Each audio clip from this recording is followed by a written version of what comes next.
Assalamualaikum warahmatullahi wabarakatuh. Perkenalkan, nama saya Yuliana Mutrila dengan kos tambuk A2512140. Saya dari kelas B. Di sini saya akan menjelaskan materi mengenai teori kuantum dalam menjelaskan spektrum benda hitam. Nah, pada tahun 1879, seorang fisikawan Austria bernama Joseph Stefan dengan Ludwig Boltzmann melakukan eksperimen mengenai benda hitam, di mana sebuah benda jika dipanaskan, maka benda tersebut akan memancarkan radiasi gelombang elektromagnetik. Nah, pada saat benda tersebut mencapai suhu tertentu, maka benda tersebut akan terlihat menyala yang menandakan gelombang radiasi yang telah dipancarkan oleh benda hitam ini berada pada frekuensi cahaya tampak. Salah satu contoh benda hitam sempurna dalam kehidupan sehari-hari yang bisa kita ambil yaitu matahari. Nah, dalam eksperimen yang dilakukan Joseph Stefan dan Ludwig ini menghasilkan grafik daya persatuan luas yaitu P per A terhadap suhu sebagai berikut. Nah, ini grafik yang dihasilkan, ini Y dan ini X. Grafik daya persatuan ini dikenal sebagai daya fluks panas terhadap suhu, menggambarkan hubungan antara kemampuan material untuk menghantarkan panas dengan perubahan suhunya. Nah, di sini sumbu X mewakili sebagai suhu material dan sumbu Y ini dikatakan sebagai laju aliran panas melalui material tersebut dalam persatuan luas. Dari grafik ini beberapa hal yang harus dipelajari mengenai pertama kemiringan grafik. Ini kemiringan grafik. Kemiringan positif menunjukkan bahwa kemampuan material untuk menghantarkan panas meningkat seiring dengan kenaikan suhu.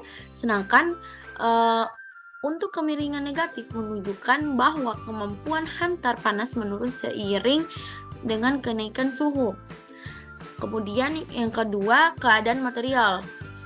Beberapa material memungkinkan perubahan mendadak pada konduktivitas termal pada titik tertentu. Pada grafik ini biasanya disebabkan oleh perubahan fase material, misalnya dari padat menjadi cair. Yang ketiga, perbandingan material.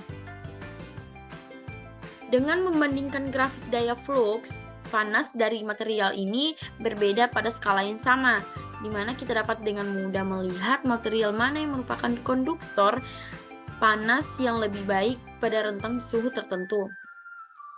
Nah, di sini ada salah satu gambar dari benda hitam.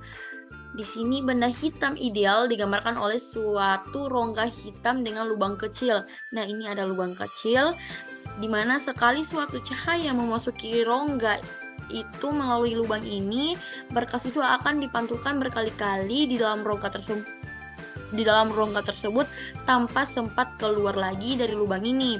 Setiap kali dipantulkan, sinar akan diserap oleh dinding-dinding yang berwarna hitam.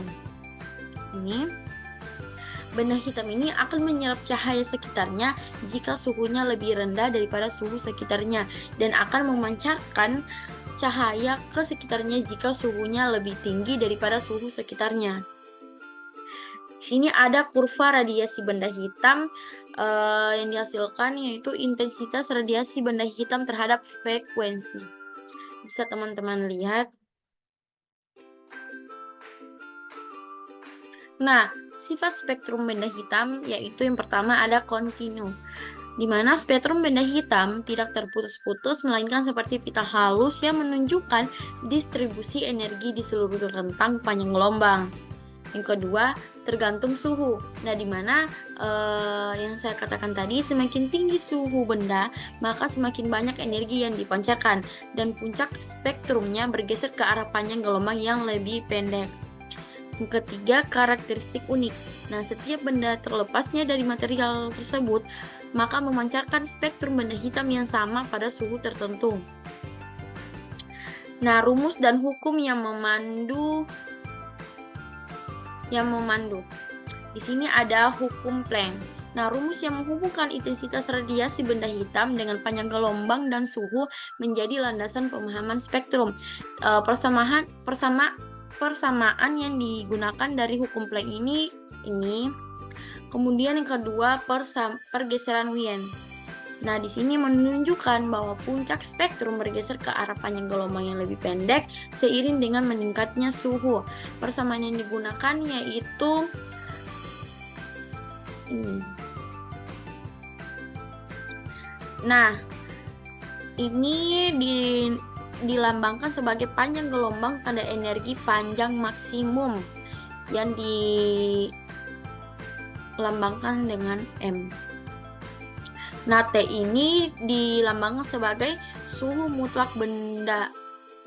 Dan C ini yaitu tetapan pergeseran Wien.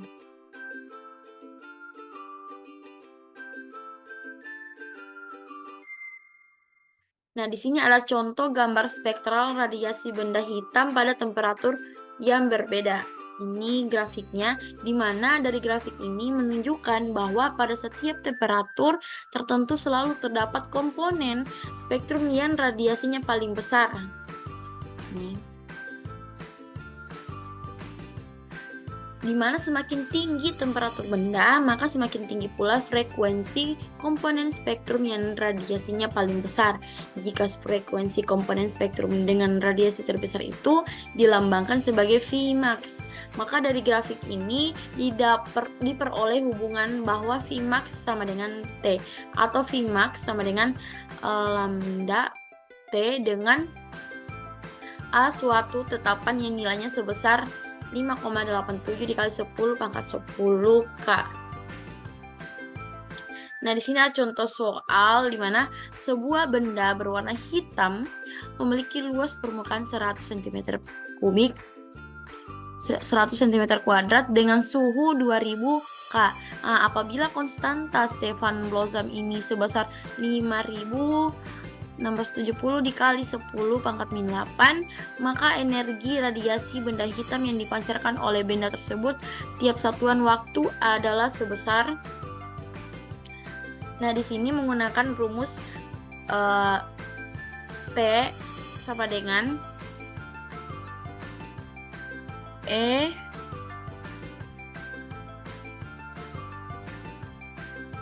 kali ini, sehingga diperoleh hasil 90.720 watt. Baik, sekian dan terima kasih. Wassalamualaikum warahmatullahi wabarakatuh.